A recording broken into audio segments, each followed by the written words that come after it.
Okay, hi, welcome back. It's time for your final lesson of the day. You're going to have a science lesson, but before we start with that, I want to talk to you about a very special project. So this is something that I've talked to the other teachers in our primary school and in our preschool, and we were thinking about, how we are all now at our homes. We're not really going out much, at least not outside of our gardens, because there is a chance we might get a little bit sick if we do that. Now, you know that there are people who are doing their best, that even though we have to stay in our homes, we still are healthy and functioning perfectly normally. So this week is the week of healthcare workers. Healthcare workers is anybody who works in a hospital or a similar establishment. So what we would like to do as a school, me and all the other teachers, we would like to say a little thank you to all those people. Now, of course, because we're not able to meet them, how are we going to do that? Well, we came up with a plan. The plan is that each and every one of us is going to make a poster. And this poster is going to say thank you. It's going to be a big or small piece of paper that we're going to decorate. We are planning all to write both in English, because we're an English-speaking school, but also in Spanish, because most doctors in Chile speak in Spanish. So maybe thank you, gracias, or something like that. Maybe add some lovely drawing, like a rainbow, a heart, or anything. And once we're done making those posters, we're planning to put them on our front doors, okay? So we would like to invite you to do the same things, and of course to send us pictures if you do that. Now, I still didn't do mine. I'll try to do it tomorrow. So if I do it tomorrow, I might show you on our Zoom lesson to see what it looks like, okay? Now, what we're going to do today is that we're going to have a science class, okay? So in the past few weeks, we talked a lot about our senses, yes? Now, we are going to move a little bit further from that.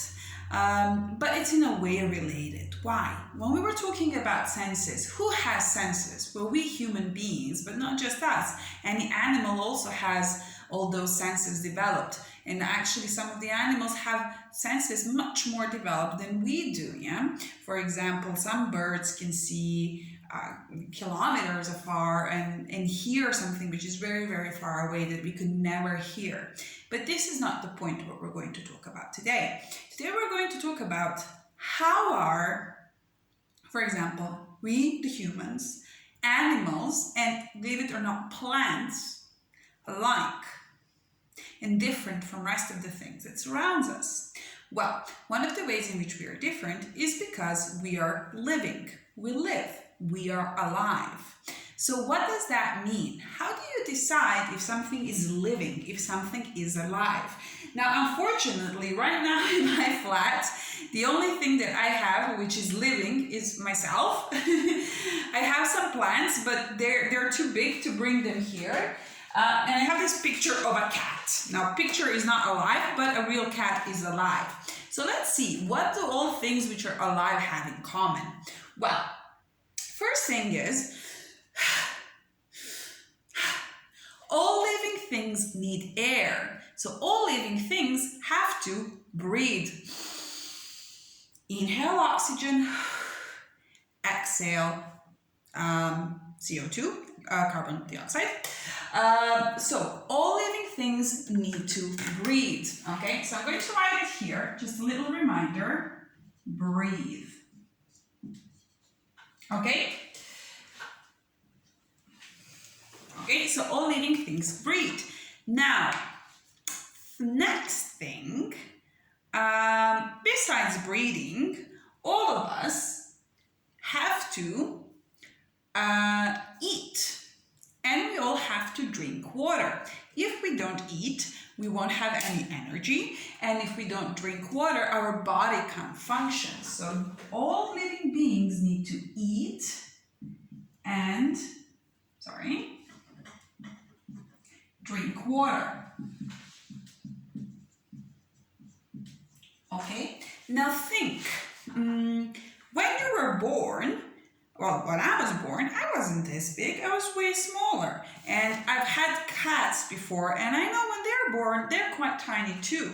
They're tiny little kittens. But as time passes by, as we already talked in our history, we grow. In our history lessons, we grow. So do animals and plants. So all living beings grow.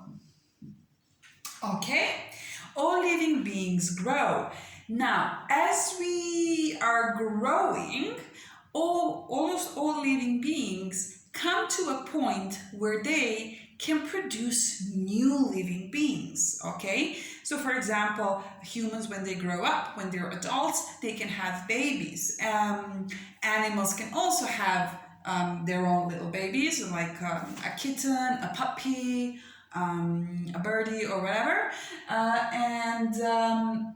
plants have seeds, for example, and out of those seeds new plants can grow.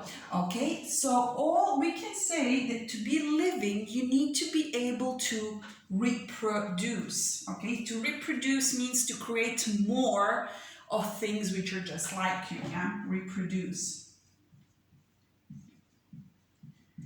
Okay, and finally, we all, if we are living, we all move. Yeah, so I'm moving my hands, I'm moving my lips as I speak.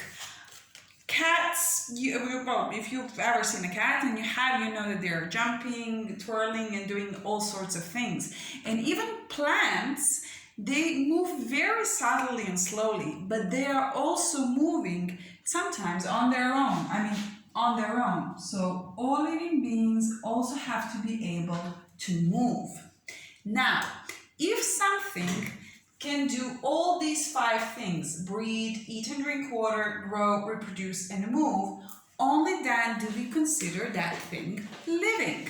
If it can do 4, but not 1, then unfortunately it's probably not living. So let's see how we can do this in a practical way. Okay, so I have here some pictures, and I'm going to divide the board. I want to leave here these conditions, what makes something living, what makes something non-living. Okay, so here I'm going to add living and non-living.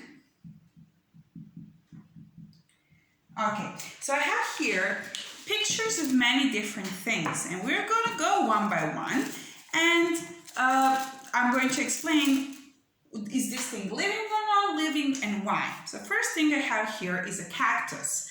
Now a cactus, you know that inside it has water, cactus grows, it is a plant, so cactus is a living thing, yeah? All plants are living things, basically. Okay, for example, next we have a sheep. So a sheep breeds. It definitely eats and drinks water. It starts as a little lamb. So adult sheep reproduce by giving little lamb, and those lamb grow. And all the time while they're doing this, they're moving very, very intensely. Yeah? So a sheep and its baby lamb would definitely be a living thing. Now I have here another adorable animal, which is definitely living, breathing, eating, drinking water, moving, growing, and that is a dolphin. A dolphin is definitely a living thing. Okay, now look at this, an aeroplane. Well, let's see. Aeroplanes move, so does that make them living? Well, remember, we said for something to be living, it needs to do all 5 of these things. Now, aeroplanes, they don't eat. Airplanes do move, but they don't grow. Airplanes don't need air to exist, yeah? So airplane is a non-living thing. Okay? Now let's see what I have next. Oh, look at this. I have a tree. Now imagine this tree.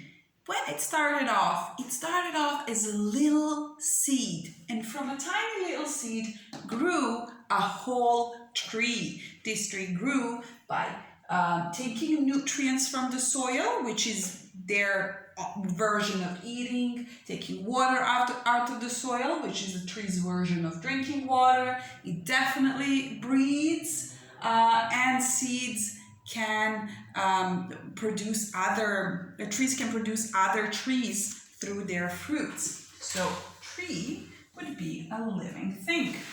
Okay, bee, living.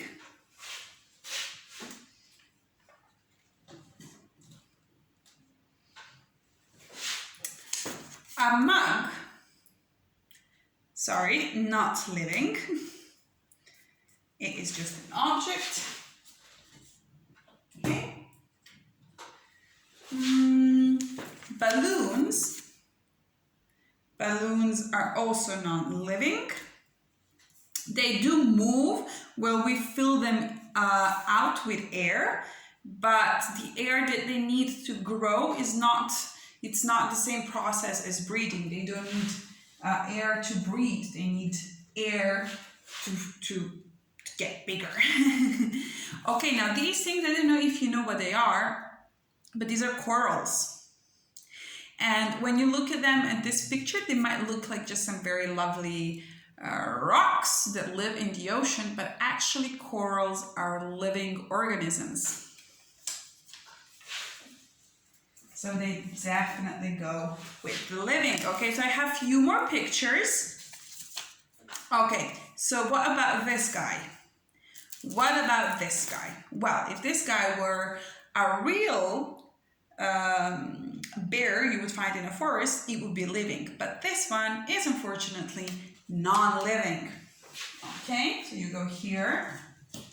Although we love our teddies, talk to them, but they're not living. Okay, so what else do we have here? Buttons.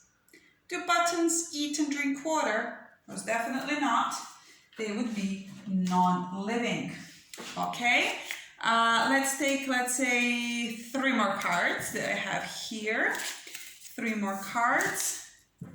Okay, okay, so look here. I have a rose. Roses grow, they need water, food, they need air. Roses can make new roses and they're moving. So they're living things. They're plants. Foxes, definitely living. Okay.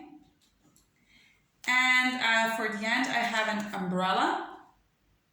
Now we can move umbrella on our own, but this does not make it living. It is still non-living.